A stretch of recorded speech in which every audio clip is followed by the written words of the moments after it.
Happy to have you aboard here for the Really Big Barbecue Show. Boing. We cook because we have to, and we grill because we want to. Hit me. Fine, how's it going? You have a great show. I'm a big fan. Boing. So what seems to be the problem here? This man looks like he's dead, and he's in the crackle. Charbono! It's all about the Charbono, dude! Succulent fish. What? He ate 2 feet 4 wieners. But listen, Lavernius, shut your face. I'm shaking like a dog shit peach seeds. We have top men working on it right now. Top men. Hey, just like that, we're in the second hour. Barbecue Central show. We are a little late, so this open will be, as we say, abridged. The show happens every Tuesday from 9 to 11 p.m. Eastern. We do it live. We'll do it live. It's also being recorded in case you miss it on the live aspect. You can get it hour number 1 tomorrow, hour number 2 on Thursday. You can get a best moments of show on Friday. We'll talk about that here in a second. The show, of course, originating from Palm City, USA, Cleveland. Still to come on the show tonight, Barry Enderwick in just a few short moments. Chris Young will close out the show. We say good evening to those of you watching tonight through one of our video streaming platforms. You can go to Facebook.com/BBQ Central Show. You can go to Twitter.com/BBQ Central Show. You can also watch on YouTube, which is YouTube.com/@BBQ Central Show, where we have a YouTube poll question of the week, and we're asking everybody this. Lamb is the most underrated protein to go on the grill, yes or no? And currently 67% of you are saying yes, it is the most underrated protein to go on the grill, and 33% of you are saying no, it is not. Are some people seeing that? I forgot I had that on my head. I was going to take that off, and then I got busy doing nonsense and missed it. The hearing button on my head. So I don't know how many people... You recall that over... like a month ago, whatever it was, I had the hearing bone implant. Remember I did the show when somebody backed out or didn't show up or whatever happened? Well, last Wednesday, I had the actual hearing speech processor put on that thing, and here's what it looks like. Ready? Can you see that? What do you mean, can you see that? Of course you can see it. It looks like a slug sucking my brain. The good news is this. Aside from the potentially off-putting aesthetic, an immediate benefit. I could hear just like that. Now, how would I describe it? Is it robust? Is it deep and rich basses and mid-ranges and high levels? Do I have tweeters and subs in this thing like I do in my in-ear monitors? No. But sacrificing the fidelity in the ear, but just getting hearing, it was a win. As soon as it snapped on, I could hear way better than I could before. And then really what shined, so outside of that, we had the peripheral items that came along with it. There was a little microphone thing that clips to you. Now that also doubles as like a Bluetooth bridge, so I can technically take phone calls where the sound goes from the microphone bridge and it goes to right to here. And then I can hear you through the metal titanium hearing bone implant. But the best piece that has come along with this peripherally is the TV streamer. So this thing hooks up through the optical audio in the back of the streaming box to the back of the television. It's all running through an app on the phone. I picked TV streamer, and now the TV audio is coming right to this thing that's implanted in my head. And it comes in at a high rate. So I only have to have it up like volume 1 because I'm trying to match it to the ear that works, to the ear that doesn't. And I don't have to have it jacked all the way up or anything like that at all. That is remarkable.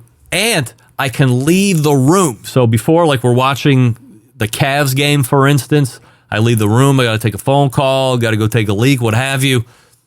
Becky pauses the game. Well, guess what? Now you don't have to pause. Keep running because the audio continues to spit to this thing in my head. It's like I'm watching television and now I'm listening to the radio call. So there's no need for me to have to pause anything anymore because I can hear everything happening as it's happening live. I just can't see it, but I can still hear it. Good enough, especially the way the Cavs have been playing the last few games. So that's the update.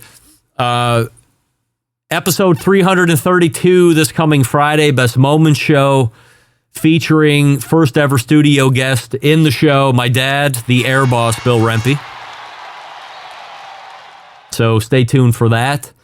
And I had a whole big write-up there, but I got sidetracked with the thing that's in my ear.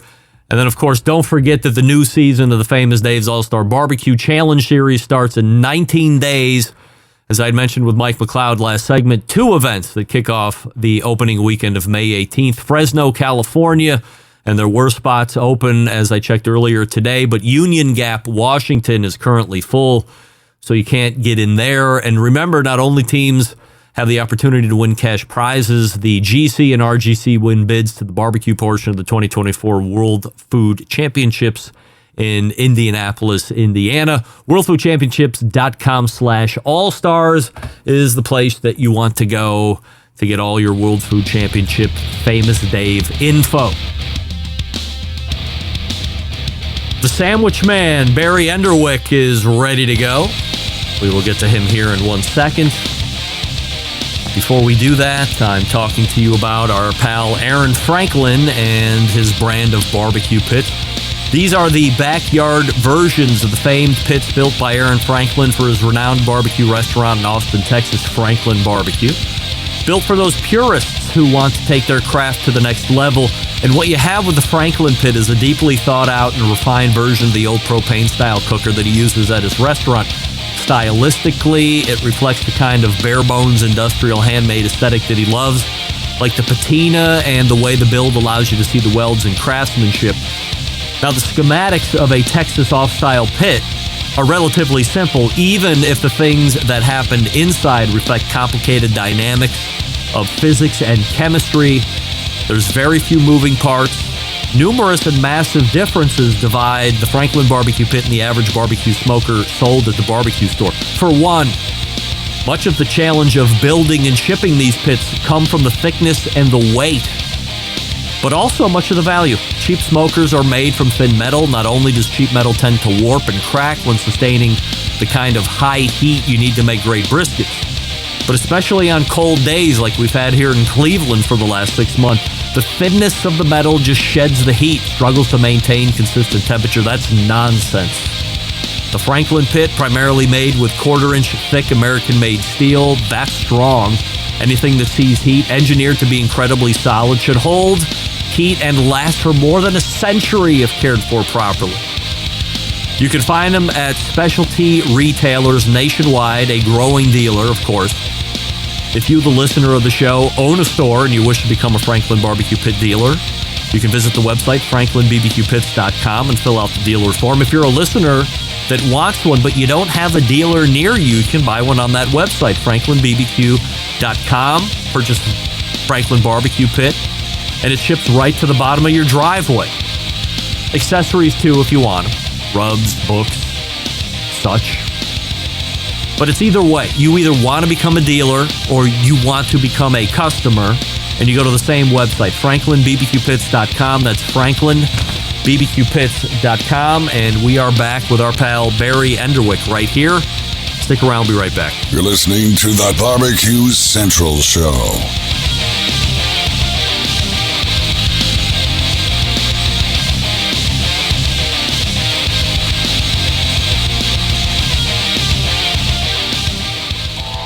Howard Stern, Jim Rome, Dan Patrick, and Greg Rempe. The Mountain Rushmore of talk show entertainment. Now, let's get back to the Barbecue Central Show. Welcome back. This portion of the show being brought to you by Pit Barrel Cooker, the most unbelievable outdoor cooking device on the planet. Currently available in 3 sizes, a host of accessories. Doesn't matter if you're a beginner or a professional, it's a cooker you want to add to the arsenal. Pitbarrelcooker.com is the website to go to. I had an extensive conversation with co-owner Noah Glanville, and he's working on something. Whereas Chris Young has shook the very foundations of live fire, Noah Glanville might be doing something that could shake the very foundation of cookers as we know them. So stay tuned for that as things start to leak out from there.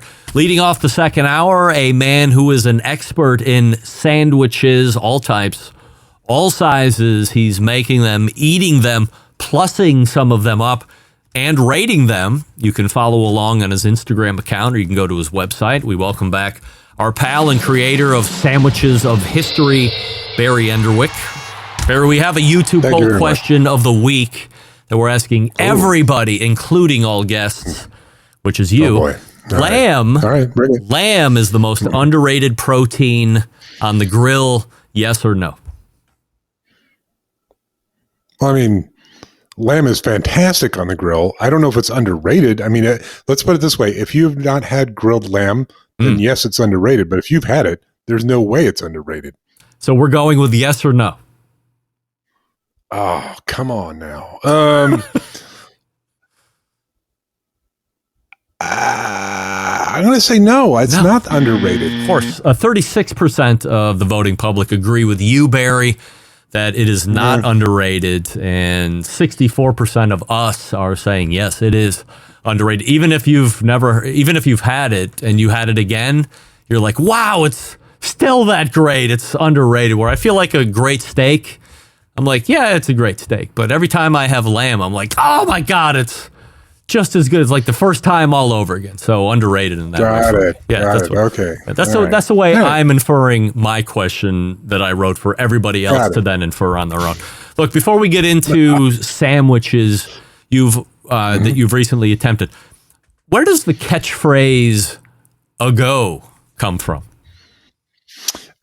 Deep in the recesses of my mind. Like that's not something that I planned. I just sort of like, it came out and I said it a couple times and then I kept saying it. And that's pretty much the whole thing on Sandwiches of History. Like the whole idea of plussing something up. I know there's no way I came up with the idea of plussing something up, but that's just something I said and I said it again and now I say it. It's like, I don't know. Have you, it's just me. Like, did you hear the term plus up or I'm plussing up? Until you said it, I'd never heard that before in my life. And I like to think I'm kind of a wordsmith and a professional orator, and never have I heard it. Well, I can honestly say that I don't recall having heard it, but I can also admit that my publisher happened to watch a low-budget, terrible documentary on Walt Disney, and apparently he used to ask his Imagineers to plus ideas up. Now, I had never heard it, but again, like, this isn't something, there's no way I came up with that. There's just no way. So, maybe I did hear it. Maybe I didn't. I don't know. I don't think so, but I'm definitely not the one I'm not the first person to ever say plus it up. Barry, you strike me. It's part of the reason why Disney Plus is Disney Plus, by the way. Interesting. Well, yeah, but it would be Disney Plus Up, not just Disney Plus. Like Disney Plus is like in addition. Plus Up is like a whole different thing, I think. I think it's a conceptual thing. That's all. I think you're an honest enough guy where if you knew you heard it somewhere, you'd be like, oh yeah. Tony Ricky Bobby's the guy that used to say it. I liked it. I started. Absolutely. So we're going with the fact that Barry Underwood created. You've coined the phrase plus up. And we're announcing it here officially on the Barbecue Central show. Right. One of the sandwiches that you've done within the last 2 weeks or so is a name hopefully we've all heard. Not only is he a great chef, cook, but a great humanitarian with his nonprofit cause, Jose Andres's omelet sandwich. So what can you give us from a history standpoint, and then give us the Barry review? You know, I don't know much on the history of it because he's just a madman in the kitchen. But that sandwich was pretty much an umami bomb, right? We've got Kewpie mayonnaise, which is made with egg yolks and MSG, already umami rich, and then you've got an egg omelet that's just basically egg. Then you smear on top of that this tomato frito that's kind of like a sauce that cooks down for like an hour and a half. Then you put on top of that tuna belly in oil. and then you top it with furikake seasoning from Japan. It was ridiculous and delicious all at the same time. And it was just a ton of savoriness. I would eat that again in a hot minute any day. Is it a arduous process of preparation? And also to follow up on that, where does one source tuna belly? Well, tuna belly is pretty widely available. Actually, you could just get and if you couldn't get tuna belly, you can get tuna fillets that are in the jar that are in oil that they have at the grocery store. That would work fine as well. The only part of that sandwich that was kind of onerous was making the tomato sauce frito. But the only reason I did that is because I went to buy his sauce and it was like $13 a jar. Okay, it's a little expensive, but that's fine. I'll every once in a while I'll splurge. But then the shipping was like 2 to 3 times as much as the jar. I'm like, screw that. I am making it myself. Yeah. So that's the only part that was a little bit arduous. Everything else is quite easy, and you can just throw it together quickly if you already had the tomato sauce. Not to belabor a subject called mayonnaise, but you appear to be trying a lot of different white toppings of all sorts and fashions there. We'll talk about one here in a second that looked terrible. Specific to Kewpie, where do you fall out on the Kewpie love-hate? I love it. I absolutely love it. But here's the thing.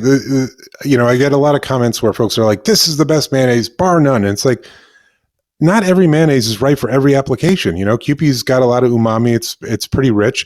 Duke's is fantastic. It's made with egg yolks, but it's also made with apple cider vinegar. So it's got a tang to it.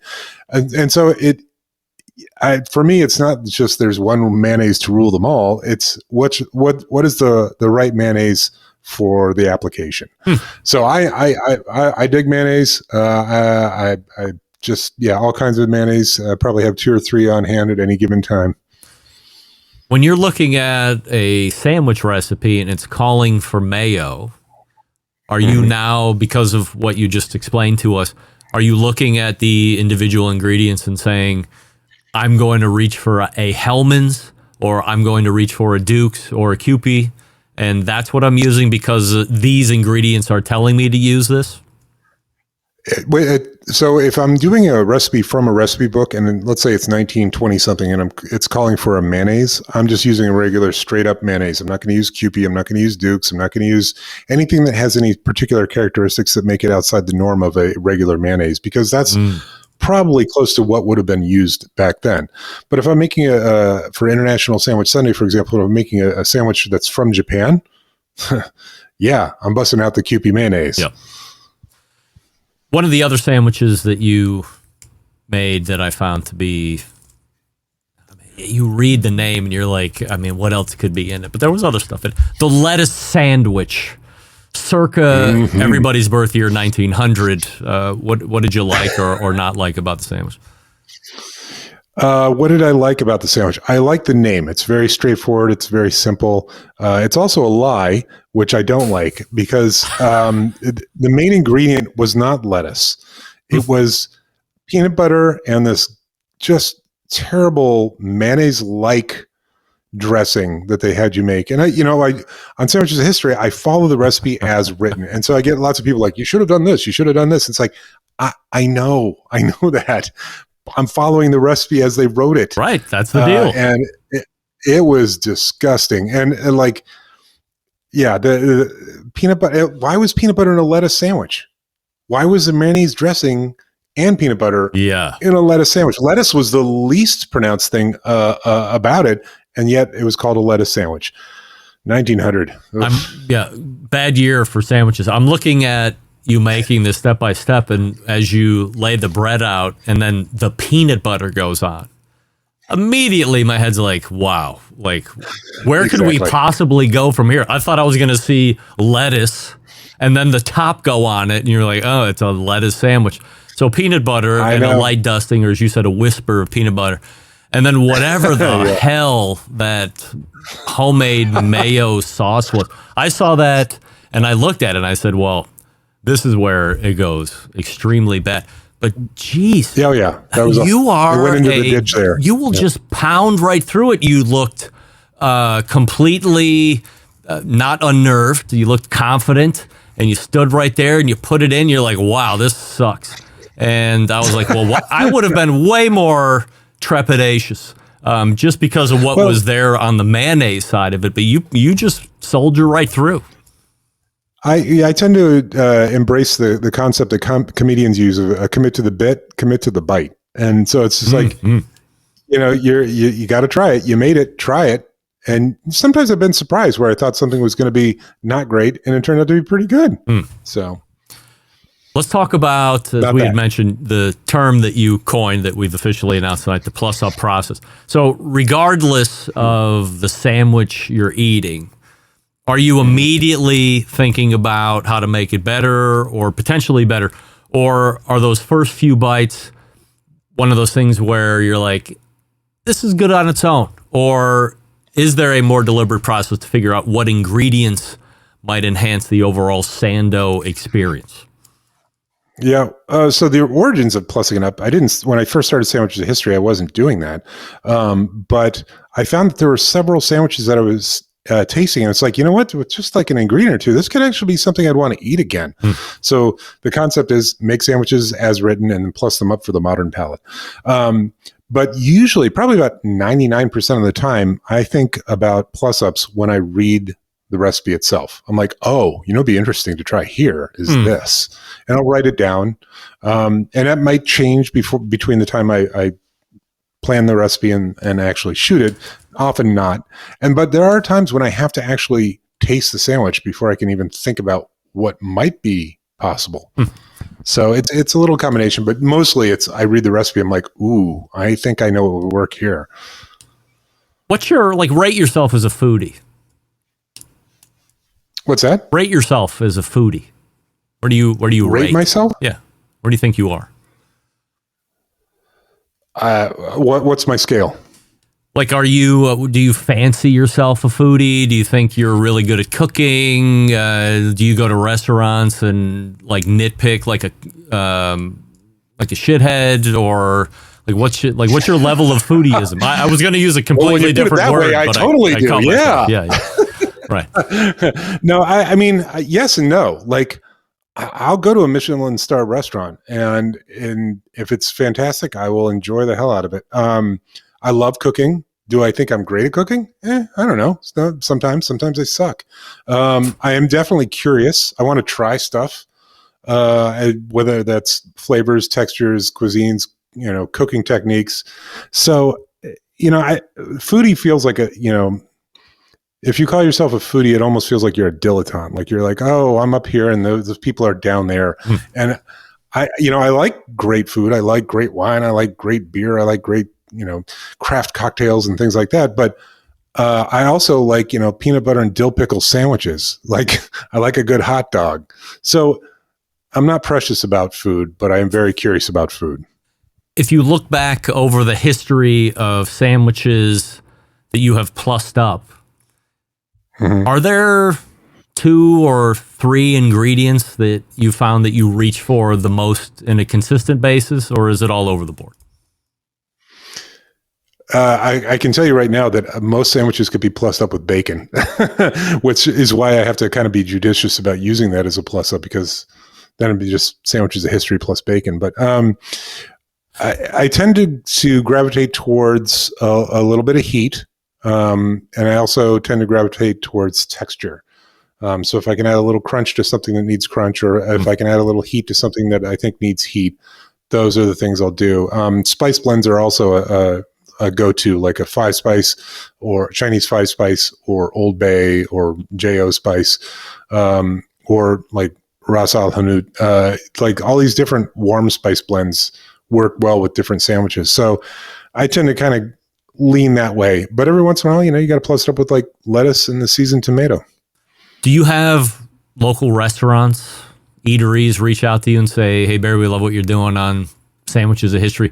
Come to our place and do some kind of a sandwich review, or let's put a sandwich together? I've had, let's see, 1 or 2 reach out and say, hey, you should come by. But, one's an hour away and the other I'm not really interested in. So I just sort of, no, not really. I asked you about the possibility of Sandwiches of History becoming a TV show last time.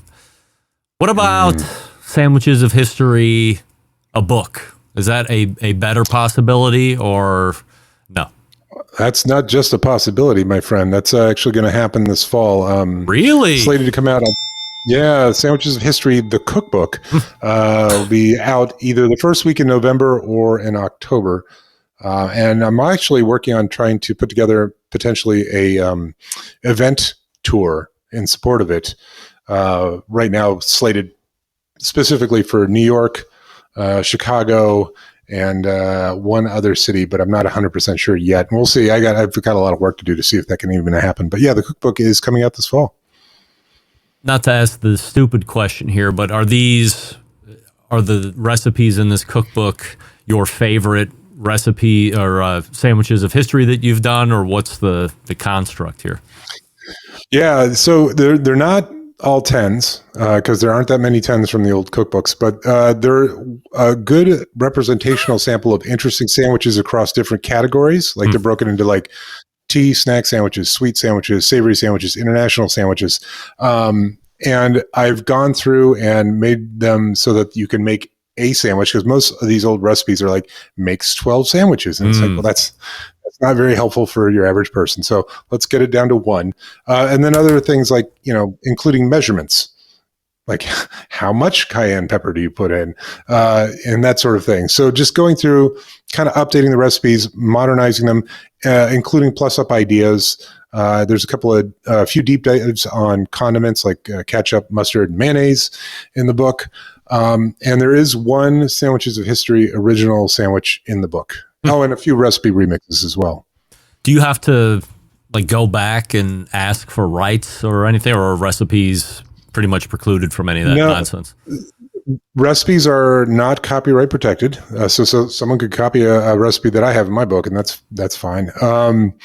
And the idea wasn't so much to just take them straight out of the books, because they're really not that usable straight out of the old books. So it was my attempt to go in, clean them up, add things that help, and make it into something that you could just follow, make, eat, as opposed to try to figure out what's going on, what were they thinking, which is most of these old recipes. And that's coming out in the fall? Yep. All right. So we're going to look for that, and maybe next time on we'll do a little hype segment for that, and we'll talk about some other things as well. We're talking with Barry Underwood. Sandwiches of History on social, the website sandwichesofhistory.com. Barry, always appreciate the conversation, and continued success. Thank you, Greg. You got it. Barry Underwood, right there. Eating sandwiches that both look delicious sometimes, and other times, what do they think?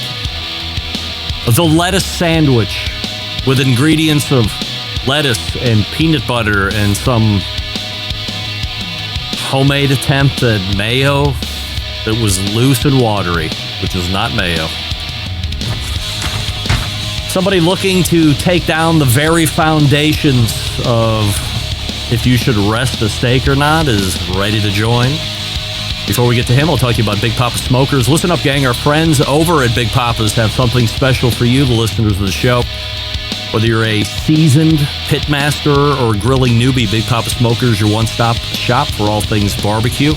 Championship rubs, mouth-watering sauces, essential accessories. They've got what you need to take your food to the next level, whether you're on the competition circuit or in the backyard just like me. Here's the cherry on top. Big Papa Smokers offering the listeners of the Barbecue Central Show an exclusive deal. Use promo code REMPE at checkout, REMPE. Get $10 off your next $50 purchase of rubs, sauces, and accessories.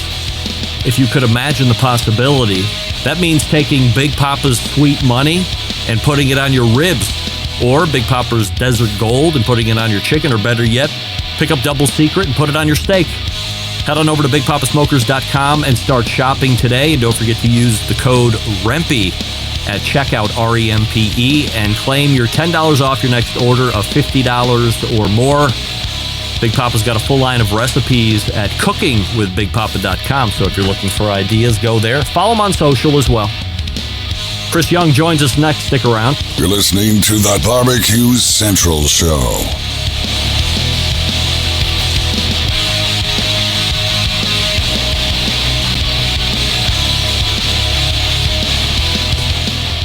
whole packers, full racks, legs and thighs, injecting butts. If you've never heard this before, you might think you found the best XXX show ever. Let's get back to the most homoerotic host out there today, Craig Rimpey. And we thank Barry Underwood for joining us last segment. This portion of the show being brought to you by JRE Tobacco, makers of Aladino cigars and other fine brands like Sumatra, the Classic, the Corojo Reserva, the Habano, the Cameroon. Visit jretobacco.com to find a retailer near you. And if you are a partaker in premium hand-rolled cigars and your place doesn't carry them, tell them to get on the ball. JRE Tobacco. Great cigars. Helping me close to the show tonight, founder of the predictive thermometer system called Combustion Inc. Aside from his disrupting of the wireless thermometer industry, he continues to turn out some seriously great content over at YouTube. At Chris Young Cooks is the handle over there, which currently has 162,000 subscribers. So if you aren't subscribed to it, head on over and sub up so you don't miss anything new. And tonight we're talking about something that may or may not help you cook a better steak, or may not be a huge waste of time. Specifically, happy to welcome back our pal Chris Young. Chris, appreciate you joining me here this evening. Before we talk about how you are shaking the very foundations of live fire, we have a YouTube poll question of the week that we're asking everybody and all guests. Lamb is the most underrated protein to go on the grill, yes or no? Yeah, I think I could get on board with that, having lived and cooked in England where lamb is a little more popular and grilled lamb is delicious. So yeah, I go with that. Clawing back, it was in a distant lead of yeses, and now we're at 59% yes and 41% no, but I think we'll get there by the time the show ends here. So any updates to pass along as it relates to Combustion Inc., the business, before we talk about resting steak? Yes, we have, of course, a Mother's Day sale going on right now through the 6th of May, where it's 20% off on all our bundles site-wide. So if you've been thinking about it and have felt that it's a little bit spendy, now is about the best deal we do all year. So it's a good time to get it. We are back in stock. And then the other news is one of the most requested features by our customers is I have been beta testing it all week, so it should ship next week, which is cloud syncing capability. So if you have at least 2 mobile devices, if you have a tablet or a partner has an Android phone or an Apple phone, the app will be able to sync with the combustion thermometer, upload that to the cloud, and if you have another phone with you anywhere in the world with an internet connection, you will be able to keep an eye on your barbecue no matter what you're doing. And this has been wonderfully useful to me because I have been doing a lot of smoking lately in different smokers for some upcoming YouTube content. So being able to keep an eye on my predictive thermometer while I'm running to the store or coffee shops is useful. So talking about YouTube for a second, I wanted to ask you about this item. Last time you were on the show, October, November, towards the end of last year, you had 93,000 subscribers. As I just mentioned in the open, you're cresting towards 165,000 subs at this point. YouTube, perhaps more than any other video platform, has become increasingly difficult to find the right wave to ride to ultimate YouTube success. What are the top 2 things do you think that have contributed to your growth over the last handful of months? I do spend a lot of time thinking about what's going to make a successful video. There's a laundry list of things that I'm interested in, but don't necessarily, pass the hurdle for it's worth making a video. The 2 things that I think have made my videos stand out is I try to choose topics that I think can be popular, but that haven't really been tackled from maybe my point of view of like, hey, let's look at the science. Let's try to do this empirically. I have a long track record of doing that with modernist cuisine, with going back to my time at the Fat Duck. I am a trained scientist before I was a chef. And so I think the style of videos that have done well for me and have allowed me to find an audience on YouTube is having these videos that really go into the hows and whys of cooking and say, hey, let's challenge some of these beliefs. Let's put them to the test and see what matters. The other side of it is there's plenty of people that will get on YouTube and try to talk about science, but I try to do it in a really visually compelling way. I try to show you the cooking process in a way you haven't seen before. We were very well known in modernist cuisine for cutting cookware in half and taking you inside the cooking process, but it was a book. You could only do certain things in pictures. And what's exciting about YouTube is, we've cut a lot of cookware in half. We are cutting barbecue smokers in half. And I have some fantastic photographers that I work with and some great motion graphics artists who work with me to try to get the science right and in this really visually compelling way. So ultimately it comes down to trying to tell a really good story that hopefully is relevant, hopefully is going to help you be more creative or be more confident when you choose to go out and cook for the weekend, because that's a big ask already. It's so easy to push a button on your app and have food show up, that asking somebody to take the time and cook a meal or go buy a $100 steak at Costco, like, you don't want to screw that up. So if I can help you have a better intuition for what matters and what doesn't matter so you feel more confident cooking, then I've done my job, and that seems to be finding an audience. And so that's also nice to see. Last time you were on, we deconstructed butter basting steaks as they were cooking. If I remember, aside from feeling good while you were doing it, there wasn't a huge overall benefit to butter basting. This time around, we're talking the long debated let it rest rule that you hear from YouTube hacks all the way up to the biggest celebrity chefs on TV. Always preaching, let it rest. Part of the cook. Before we get into the findings, what's the setup for you to measure your findings? What's your process? Yeah, so, I think with resting, I had to divide it into two parts. One that, like, I'm not going to argue, it happens. Carryover cooking. You pull a steak off a grill, you pull it out of a hot pan, you let it sit on the cutting board, and its temperature will increase. And chefs, having been one, will tend to say, oh, it'll be 10 degrees, or maybe it's 15, or maybe it's 5. You ask different chefs, you're going to get very different answers. I've spent the last 3 years as a trained mathematician with a big math team trying to be able to predict the carryover cooking. And it's like super hard. And I have a thermometer with 8 sensors that can measure everything going on. And we're doing hardcore physics simulations on the thermometer. And we can predict to within a couple of degrees most of the time, but it's not quite good enough for predicting or for releasing to the public. So with that in mind, having pounded my head against this problem for years, I started to really question of, does it matter? And the question you sort of always forget to ask is, does resting actually matter? Because the carryover cooking is a problem. If you leave it on the cutting board and you don't pay attention for a few minutes, you might have pulled that steak off at 120 degrees Fahrenheit. You want it to coast to 130 degrees. And by the time you get back to slicing it on the cutting board, because, you were finishing the sauce or you're getting the potatoes done or whatever, all of a sudden now it's 136, 140. That's the difference between medium rare and medium. And it can even be worse than that. I've got examples of 30 or 40 degrees of carryover overshoot.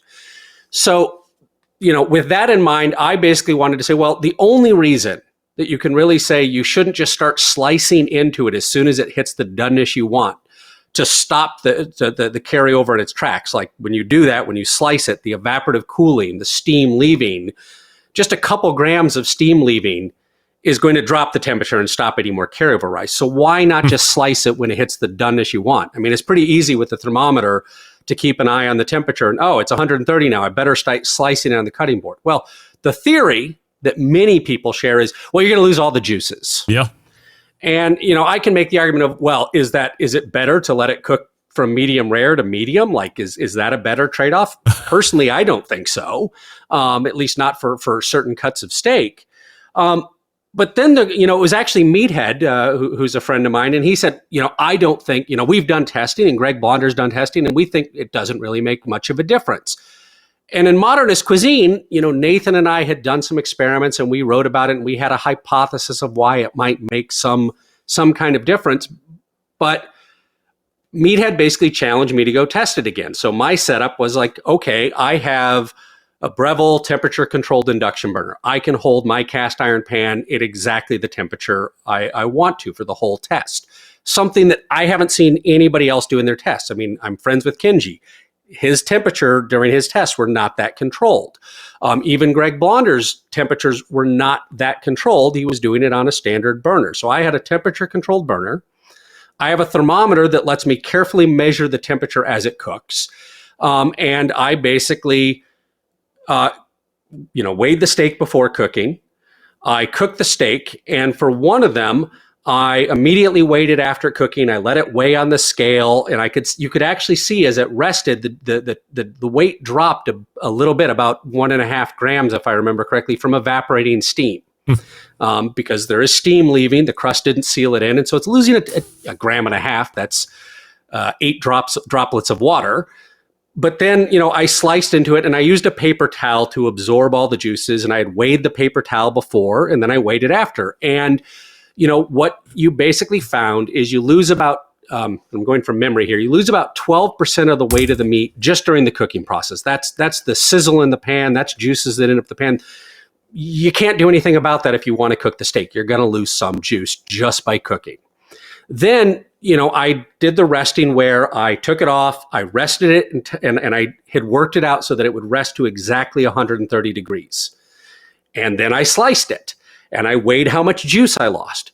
I did another one where I cooked it right up to 130 degrees in the pan, pulled it out, weighed it, and immediately sliced into it to stop the cooking, mopped up all the juices in the paper towel, and weighed it again. The amount of juices lost were exactly the same. You lose around 6% of the weight once you slice it.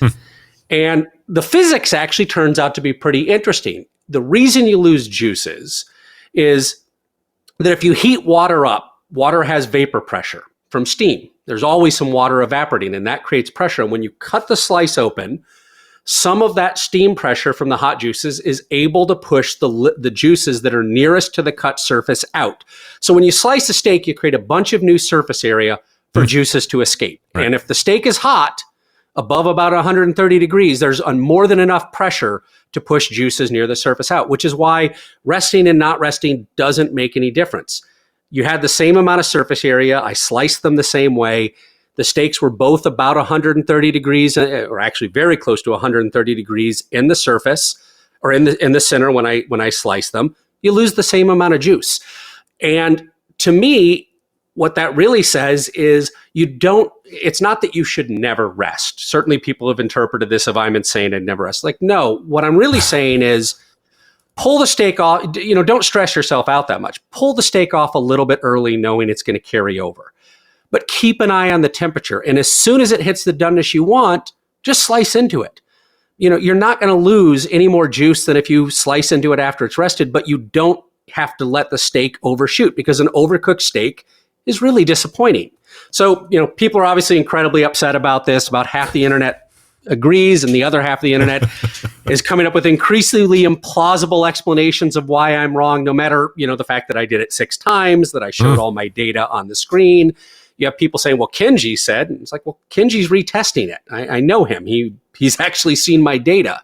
But you have people who just don't want to believe or change their belief in how you should cook a steak. And I'm coming along saying, you don't have to stress about it. Just don't let it overcook and slice into it when it's done. So is the bigger issue here, or the biggest mistake here, people don't realize how much carryover is taking place. So if they're pulling at 125, they really You're going to be disappointed. Yeah, but they think, 130 maybe, because maybe that's what they've been told all their life, and they don't realize it could go 15 to 25 degrees. They actually sliced into it and started eating it before it went. Like, one of the things that's surprising to people is, yes, it typically in a pan roasted or a grilled steak, 1 inch thick, 1 3/4 inch thick, like a standard Costco steak. The carryover can be anywhere between about 20 Fahrenheit and 40 Fahrenheit. And it depends on the cooking temperature. And it depends a lot on how frequently you flip it. But here's the surprising thing. And I'll cherry pick a typical Costco steak. Costco cuts their steaks 1 3/4 inch thick. So I go through a lot of meat. Costco's a pretty good value for as much meat as I have to cook on camera. And when I do a 1 3/4 inch steak, depending, if I flip it frequently, it's going to be more carryover, surprisingly, than if I flip it less frequently. And we can get into why that is later. I've got a whole nother video about that. But what really surprises people is that steak will take about 12 minutes to reach the, to reach the point where you should pull it out of the pan. And then you say, well, how long will it take for that carryover rise to reach all the way to its peak and then start going back down in the center? And it turns out it's about another 12 to 14 minutes. It takes as long to fully rest as it did to cook in the first place. So most people have never rested a steak all the way to the very end. Most people rest it 5 minutes or so and cut into it. And so they don't realize how big of a problem the carryover can be. And that's kind of the point. Just start slicing it when it's done you want. You were kind of doing that anyway, and you were losing juices no matter what. So, I think it was a myth worth busting because it surprised me. I admitted I was wrong, and I've been a chef and have looked at this before, and it's like, well, my data says I was wrong. It doesn't matter what I believe before. And what it's meant is I've changed how I cook this summer. When I'm cooking steaks on the grill or chicken breasts, I'm going to cook it up to within 5 or 10 degrees of done with a thermometer. I'm going to pull it out, and then I'm going to give myself about 2 minutes. So 5, 10 degrees of carryover, and I'll keep an eye on it. And when it reaches the doneness I want to serve it to people at, I just start slicing, and I don't worry about the juices. You're going to lose them no matter what. The other thing that's associated with resting is letting the meat relax. Do you find that there's a tenderness difference in a non-rested piece? So this is almost worthy of another video. People have asked in the comments. No, I have not done a carefully controlled sensory test that's double blind and all of that, although it might be worth doing. I did eat a lot of these steaks, and it wasn't. And I have trained palate, having been a 3 Michelin starred chef for 6 years. Like I've eaten a lot of steak, I've tasted a lot of meat, and here's what's surprising: the longer you rest the meat, actually, I find. And this does not apply to barbecue. I'm going to say that right now. Everybody who comes at me with, but briskets, briskets are different. And you're cooking to much higher temperatures, and there's a lot more collagen. We're talking steaks, tender steaks. When the steak first comes off the grill and when it's at its hottest, that vapor pressure from the steam in the water actually causes the steak to swell a bit. And as it cools, that steam condenses and the water shrinks. When you shrink the steak, it gets more dense. More dense is tougher. So the steak is actually at its maximum tenderness when it's at peak temperature in terms of how much bite force it takes. I don't think that's when it eats best. But no, I don't think resting magically relaxes the proteins. In a former life, I was a protein chemist. And when people say, oh, it's got to let the proteins relax, or the proteins have to relax and reabsorb the moisture. As a protein chemist, I don't know what the hell you're talking about because it's nonsense. If you used a different cut of steak, would it yield the same results? Doesn't matter?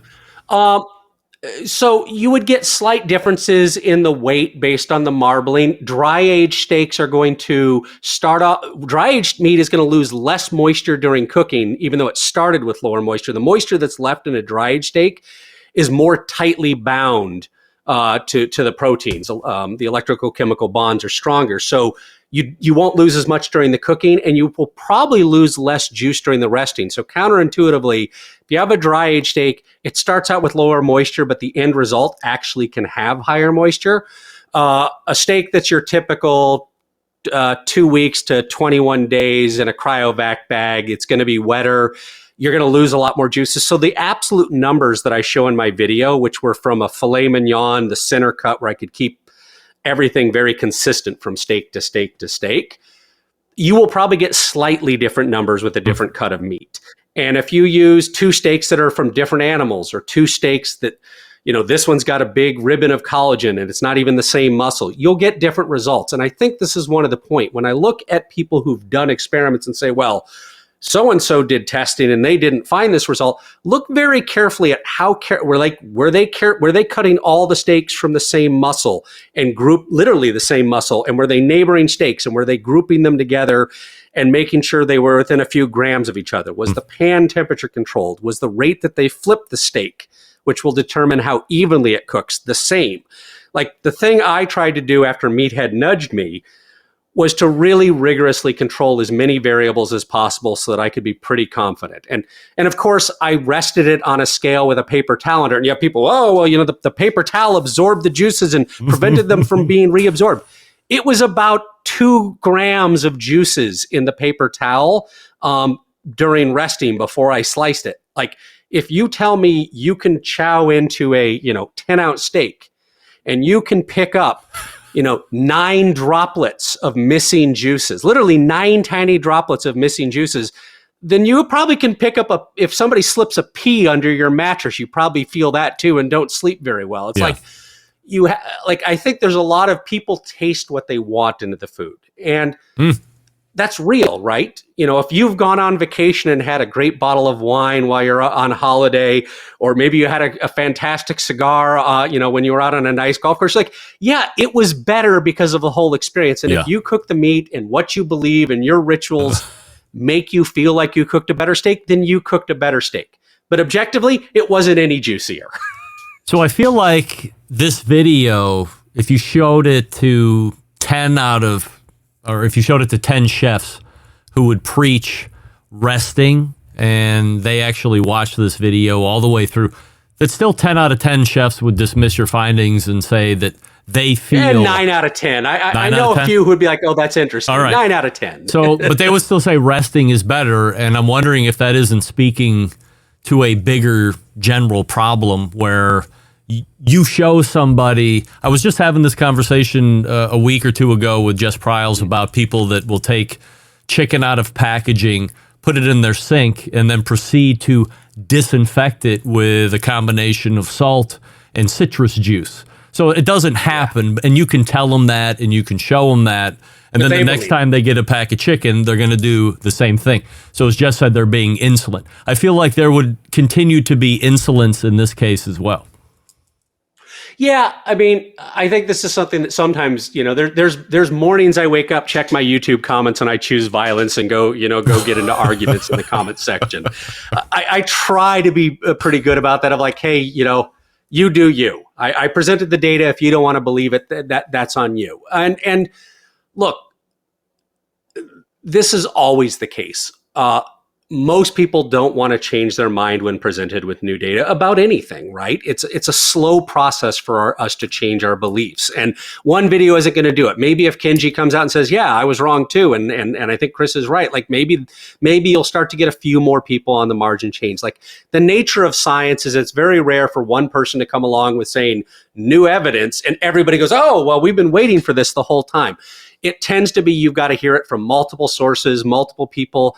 And then maybe at some point you try it and go, maybe it really didn't matter. And cooking's the same way. I remember in the early 2000s, I was a chef at a very avant-garde restaurant in England called the Fat Duck, and we were doing very experimental cuisine. And 9 out of 10 chefs would have thought we were crazy. They thought sous vide was crazy. It had no soul and all of these things. But here you are 20 years later, nobody even talks about sous vide, and yet everybody's doing it because, eventually it became a tsunami you could not ignore. And one of the things that's interesting about chefs is a lot of the things we tend to believe as professional chefs are not actually grounded in good science. They tend to be things that we learned by being professional chefs, by working the job. And there's a lot of things we do that make complete sense in a fast-paced, busy restaurant kitchen. Like, why do we rest meat in the kitchen? Well, partially to basically time everything. Like, you finish the meat, you it off. This allows, when the meat comes out and starts to rest, the other chef knows to start the sauce. The other chef starts the vegetables. Because a big part of professional cooking is being able to pull 3-4 different things together and put it on the plate at the same time. Resting gives you sort of a window of not having to time everything with split-second accuracy. And chefs have over time figured like, oh, it's better. Well, is it better because it made your life easier and it was easier to be more consistent because you weren't scrambling at the last second? Or is it objectively better because you did a bunch of tests and proved it to yourself? And I remember when I was working with Heston and Harold McGee would come around and we would do experiments and you'd have all these deeply held convictions. And then when you do it blind and you challenge those, more often than not, a lot of the stuff we believed as cooks was bullshit. But we still do it because it's actually practical and it makes it easier to deliver consistent food. So, I know it's a bombastic video where I put this idea out there of resting is a myth and Admittedly, that's a bit of clickbait because it's YouTube, and I'd like you to watch the video. For sure. But I hope I gave you enough evidence to challenge your beliefs a little bit. And maybe this summer, when you think you've basically completely ruined that steak because you pulled it off too late, just quickly slice into it. Stop that carryover cooking and save it. And if that if that saves the day, maybe you'll start to realize that resting isn't the big deal that everybody has made it out to be. And what really matters is getting the job done as well as you can under the conditions you have. What's the next big video that you're going to try and work on? There's two I'm working on right now. One, I'm working on one for barbecues and smokers. I have a thermometer that measures the surface temperature, which is the real temperature your food feels. And customers write in all the time saying, "Oh, the temperature gauge on my pit says it's 250, but your ambient sensor says it's only 140." It's like, yeah, both are right. Your pit is measuring the temperature really far away from the food. The steam evaporating from the food is cooling, like a cool cloud of moisture all around the food, lowering the temperature and helping to cause the stall. So I have one idea of basically like what's the real temperature in your smoker, and how does this explain why following what Aaron Franklin does and or choose any other great pit master, but trying to cook like them where they're cooking 20 briskets, 30 briskets at a time, that their conditions inside their smoker, their humidity, all completely different than when you're doing one brisket. And you should change their recipe and you should modify your technique if you want your meat to experience the same thing their meat experience. So that's one video, making that visually easy to understand, distilling it down into some useful takeaways. That's a job. So maybe later. So, and the other one I want to tackle is food safety. There's been some interesting things about what people believe about grilling chicken and how much you have to cook it. And I'm just tired of having overcooked chicken because people believe it's safer. So we're going to talk about that a little bit too. All right. Well, we're looking forward to that. It's Chris Young from Combustion Inc. And don't forget, you can subscribe over at his YouTube channel at Chris Young Cooks when you go to YouTube. Chris, always appreciate the insight and the information. Look forward to the next one. Greg, thank you. Have a great night. You got it. Chris Young right there. Wow. Talk about mind-blowing, eye-opening, and all the other things in between. So if you have been a firm believer that resting has to happen, and especially for such and such period of time, I'm asking you, does that sway you in one direction or the other? Are you like, screw it, I'm still going to rest it? Or are you going to attempt to not unknowingly ruin your steak? Because who thought that resting could actually ruin the steak? You've nailed it. You've taken it off at the right temperature, and now it's resting, and it's floating and floating and floating away. Oh, the horror. All right, let's wrap it up all the way back in the first hour. We had John or J2 Macklemore Boys. They got a new book coming out, Gather and Grill. You can pre-order right now on the Amazon.com. It will hit your front porch on April 7th. And of course, I mean May 7th. And then we had Mike McLeod, the original creator of the World Food Championships. We talked about the famous Dave's All-Star Barbecue Series that is getting ready to start here in a couple weeks and run all the way through the end of August. We also talked about the final table for last year's finalists at World Food Championships, and then we also talked about the move out of Dallas into Indianapolis for this November's World Food Championships and what that might look like, at least on the barbecue side of things. Second hour, Barry Enderwick. We talked about sandwiches, we talked about mayo, we talked about plussing up. We have credited with Barry Enderwick creating and or coining the phrase plus up. So if anybody else says it, you a Barry Enderwick fan? And then closing it out, Chris Young from Combustion Inc. New updates coming to the combustion thermometer. There's a sale going on. I think it was 20% off a package, which are the best rates of the year. And then we talked about the myth of resting steak. All right, so I forgot this was a bonus week. So new month, next Tuesday, we have Malcolm Reed. And then we may or may not have Andrew Zimmern. Sam the Cooking Guy backing him up, and who knows what else. So how do I always leave you? September 11th, 2001. I will never forget. Until next Tuesday at 9 p.m. Eastern, this is your program host and proud U.S. American, Greg Rempe. Good night now. Hi, this is Jeff Stone of Grandpa's Pride Barbecue from the Panhandle of Florida, and you are listening to the Barbecue Central Show.